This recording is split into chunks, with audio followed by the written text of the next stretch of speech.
Sweet hour of prayer, sweet hour of prayer that calls me from a world of care and bids me at my Father's throne, make all my wants and wishes known in seasons of distress and grief. My soul has often found relief and oft escaped the tempter's snare by thy return, sweet hour of prayer.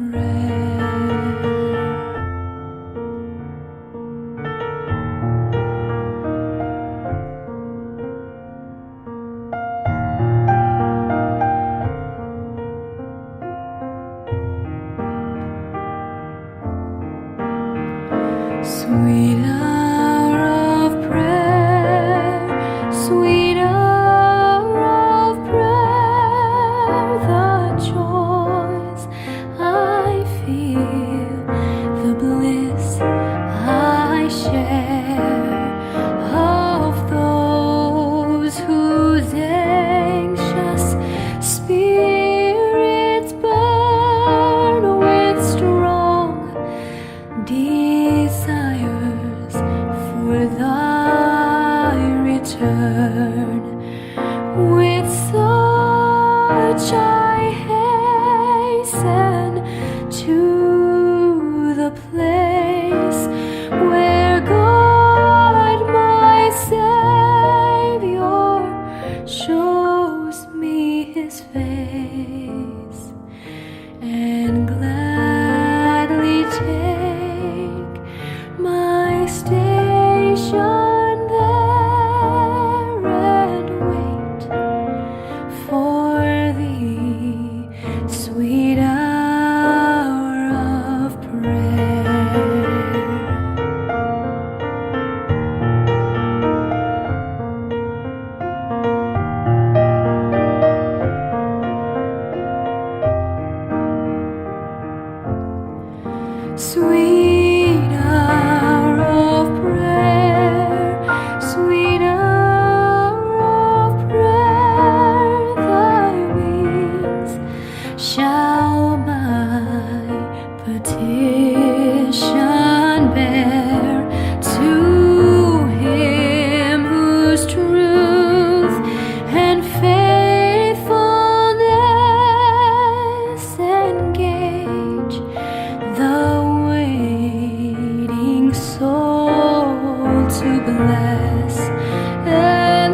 His grace.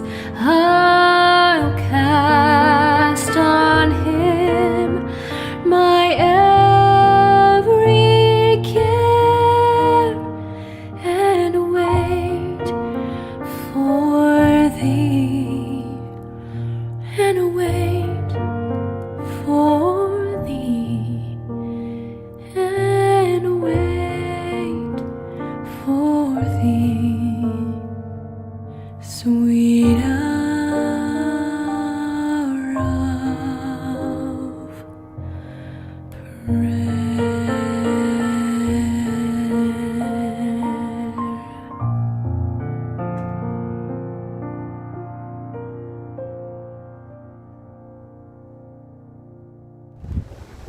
Isang mapagpala pong umaga sa ating lahat. Nawayang linggong nakaraan, sa kabila po ng kasungitan ng panahon, ay nagdulot sa ating lahat ng kasiyahan, kagalakan, na iraos ang dapat nating gawin sa buong magdamag, at patuloy kayong nagpapasalamat na kayo'y matagpuan sa mabuting kalagayan. Sa umagang ito, samahan niyo ko sa pagbasa mula sa aklat ni Mateo, chapter 14, verses 13 to 21. Ngunit hayaan lamang niyong basahin ko ang 13, 15, 16, at 20. Nang narinig ni Jesus ang pagkamatay ni Juan, sumakay siya sa isang bangka at pumunta sa isang lugar na walang tao. Ngunit nang mabalitaan naman iyon ng mga tao, sila'y naglakad papalabas sa kani-kanilang bayan at sinundan si Jesus. Pagdating ni Jesus sa talampasigan, nakita niya ang napakaraming taong iyon. Nakabag siya sa kanila at pinagaling niya ang may mga sakit na dala nila.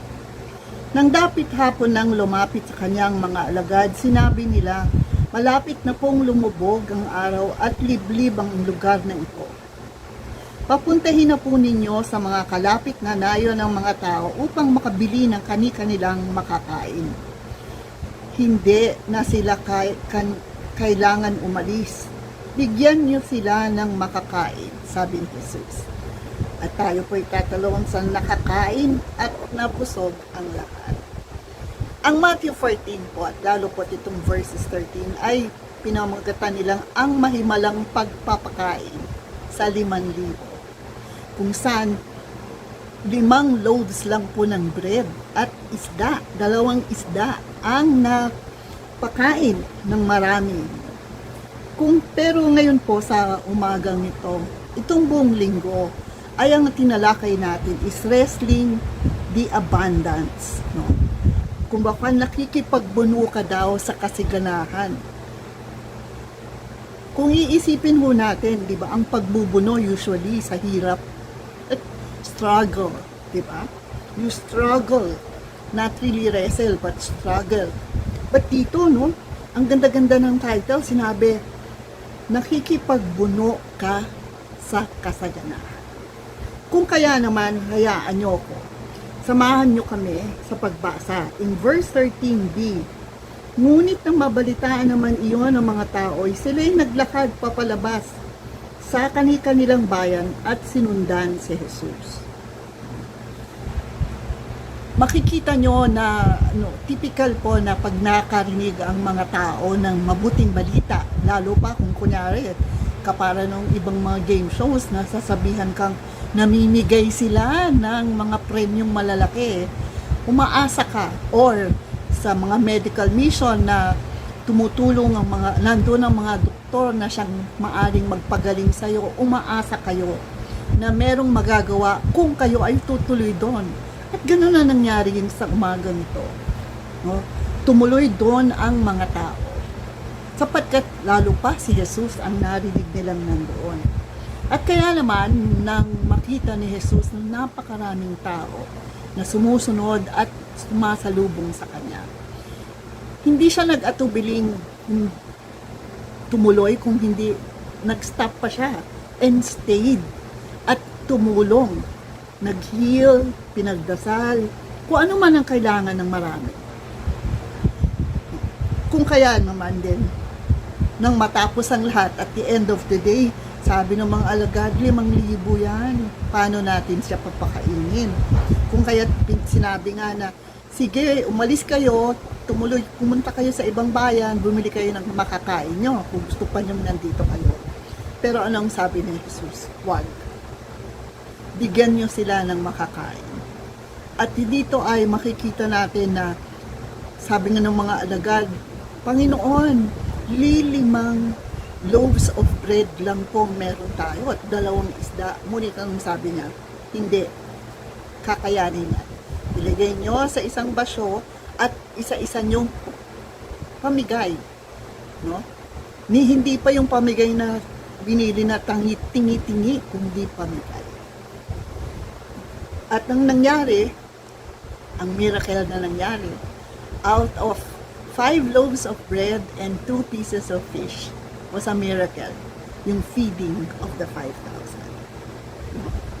But ang topic natin is about wrestling the abundance.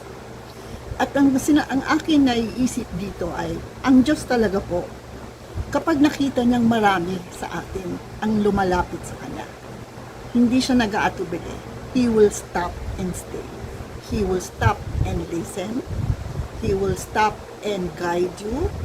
He will move forward and even gaya na nangyari sa footprints in the stand, He will carry you through. At ito po ang sinasabi dito.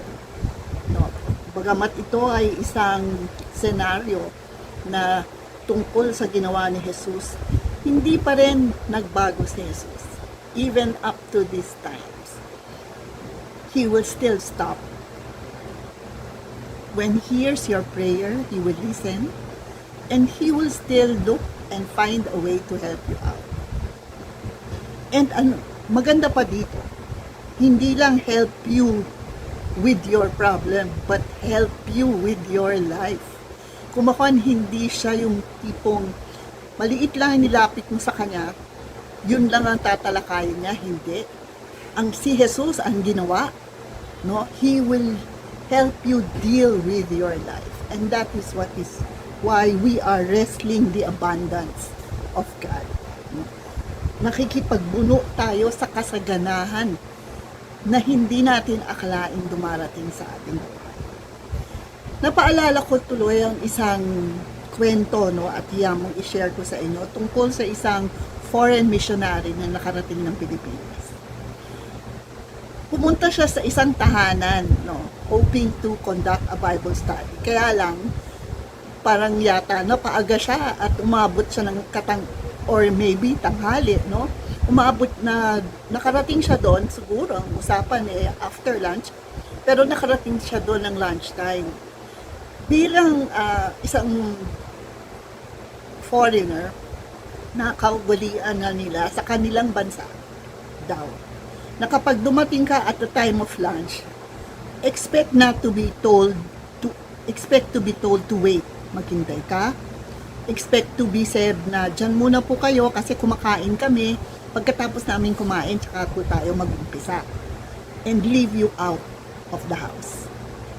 But this is the Philippines, sabi nga na. And ang pinuntahan niya ay isang barong-barong. At nagulat siya nang siya'y kumatok at napansin siya. No. Usually, ini-expect na niyang doon na muna siya sa labas habang nagkakumakain ang pamilya. Pero hindi. Typical Filipino, niyaya po siya pumasok. Pinaupo, niyayang kumain at pinakain at karaniwan po sa ating mga, di ba po, pag meron tayong bisita, no, mas marami pa yung sineshare nating food sa kanya kaysa sa atin, no? No, we give in. That is Filipino hospitality. At kung seswertehin pa, may pabaon pa ikaw na pagkain para sa susunod mong pupuntahan or pag-uwi mo, no? Ganon. And this, kaya siya surprise, is a barong-barong. Hindi ganon karami ang pagkain na sineshare nila sa pamilya nila. Ngunit willing sila to share with Him. And this personifies what Christ did sa ating storya ngayon, yung mahimalang pagpapakain sa 5,000. Hindi natin inakala na tayo bilang mga Pilipino at nakaugalian at maging kasayahan para sa atin na kapag may dumadalo, magpapakain. Minsan nga po, di ba po, ang mga pastor natin, nagsasabi, no, na busog, hindi lang sila sa pagmamahal, sa kanilang mga visitation, kung hindi sa pagkain. At may pabaon pa, o, di ba? May mga, ano sila, bring home. Ganon po si Jesus. At hindi natin akalang ginagawa na rin natin ang nais ni Jesus natin gawin para sa iba. Kung hindi man kayo ang nagbibigay, kayo'y nabibigyan. You wrestle with the abundance. Nakakagulat na bumibisita tayo sa mga tao at sila'y welcome ka na at talagang papakainin ka. Gaya ng nangyari sa amin ilang beses kung sinamahan ng visitation team at nagulat ako. And tayo bilang ganon, we wrestle with the abundance kasi parang overwhelming. We find ourselves welcome. And this is what Jesus also did during that time. He will never turn you away. He will always stop, listen, and help. And gaya ng sinabi dito, hindi ka lang niya tutulungan. Hindi ka lang niya papakainin, kundi bubusugin ka pa. Bubusugin ka. Sa sobrang busog, no, hindi mo maisip na ako ba ay deserving sa ginawa sa akin ng Panginoon. Pero hindi po. We all are deserving. And this is what wrestling the abundance is all about. Kapag ho tayo ay nag-iisip na hindi tayo natutulungan ni Jesus, isipin lang natin, yung mga maliliit na bagay na pinagkaloob sa atin, shinare sa atin. And that is Jesus sharing also. Gaya ng paalala niya sa atin, no? Kapag kayo ay nagpatuloy, para na lang din nyo akong pinatuloy. Pag kayo ay tumulong at nagpakain, para ninyo rin lang akong pinakain, no? At kung ako ay inyong binless, mas nabibless ako. At ang gagawin ko ay ibe-bless ko din kayo. Hindi sinasabi ni Jesus na you have to bless Him first before He gives you His blessings. No. He will bless you first. And He finds when He is also feeling well and blessed, He will bless you more. And that is what the good news is all about. Hindi mo akalain na with a simple act you did, you find yourself not just blessed, but that you find yourself blessing others. And that simple act that made you happy turns into a joyful life of giving and sharing. That's why nakikipagbuno po tayo sa kasaganahan na pinagkakaloob sa atin ni Jesus. No, we are not struggling with problems, but we are overwhelmed by what God can do in our lives if we accept Him, if we follow Him, and if we allow Him to change our lives. Sa umagang ito, samahan niyo ako magpasalamat sa Panginoon sa pagdalo sa amin. Nagpapasalamat kami, Panginoon, sa inyong patuloy na pagpapala sa amin at gabay. Sa patuloy niyong pagtanggap sa amin sa kabila ng Panginoon ng aming mga kasalanan. Pagkukulang sa iyo, tinanggap niyo kami ng buo. Pinagkalooban niyo kami ng buo at higit pa, siksik at higit. Naway, Panginoon, maging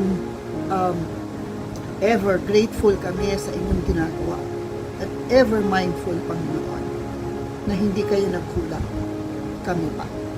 Maraming salamat, Panginoon, sa patuloy niyang pagpalad at babae. Ito po ang aming dalangin sa pangalan ni Jesus.